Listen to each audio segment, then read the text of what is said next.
Alright, I'm still here at Minnow Lake, and I'm going to talk to you a bit about what people do to the hydrosphere and in turn the biosphere. Here is a bunch of muck. We have some garbage bags, some sticks. You can't really see them, but there are pop cans and glass all under the water. Anyways, this here I believe to be just the buildup of several different things. Right there looks like a bit of oil, maybe some gasoline. Could have been spilled somewhere else and made its way over here. And this keeps sunlight from getting down, which stops plants from growing, which stops animals from eating because they can't feed, and in turn, this kills off a lot of life. It might not seem like much, but even the tiniest animal might be needed by another animal to keep the whole food chain going. So, yeah, that what wraps it up for the hydrosphere we're going to be talking about. There are some other things we can talk about here in Sudbury, but we don't have that much time. So, we've covered the atmosphere, we've done the hydrosphere, we've talked a little bit of the biosphere, which we'll get more into, and then we're going to talk about the lithosphere. So let's move on, shall we? I'm going to explain to you a bit about how the biosphere works. See, there's plants that grow, they're the producers, and then the consumers, which are the herbivores, eat them, and then the carnivores eat them, all in the search for energy. You can't really do something when you're out of energy, so you eat, you drink, you get energy, you sleep, you go out and do something. Now, my friend Chris here, which is going to demonstrate, he's going to burn some of that energy that he got from eating.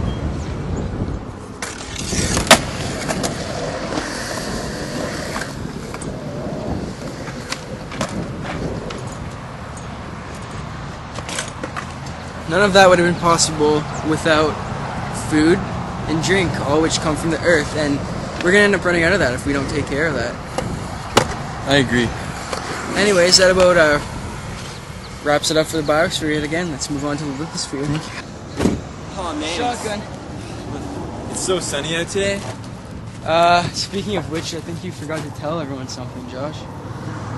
Oh, we forgot to tell them about the sun.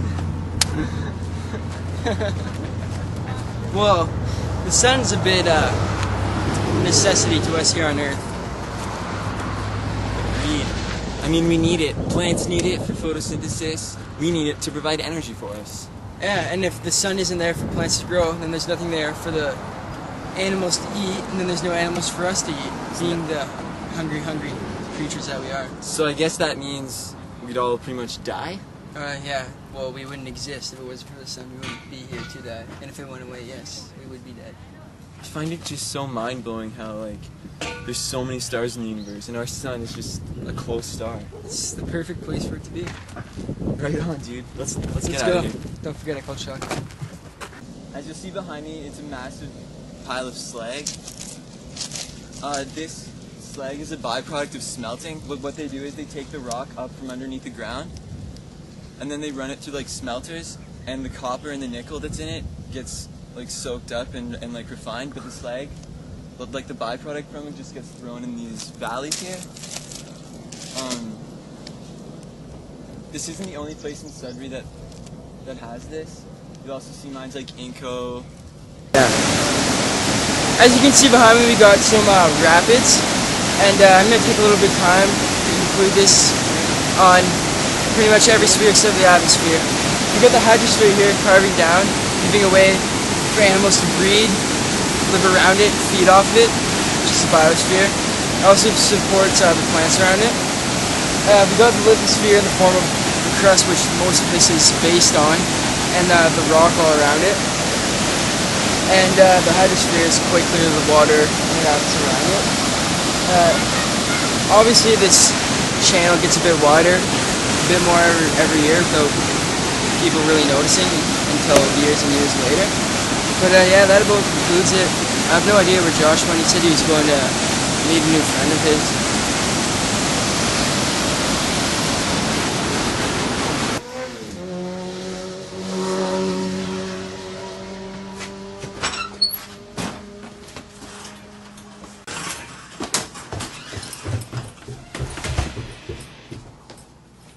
Dr. Spherdo, wake up! Dr. Spherdo, wake up! Wake up, man! Joshua, how goes it? Oh, excellent! I have great news. I finished my project. And what did you learn? I learned everything about the spheres. Hold on one second, let me get the phone. wonder who that could be. Hello? No, sorry, that's the wrong number. Sorry about that, it was the wrong number. Oh, no problem. Your friend is very entertaining. He's just sleeping. Oh, okay, well. Anyway, so what'd you learn? Well, I learned things about every sphere.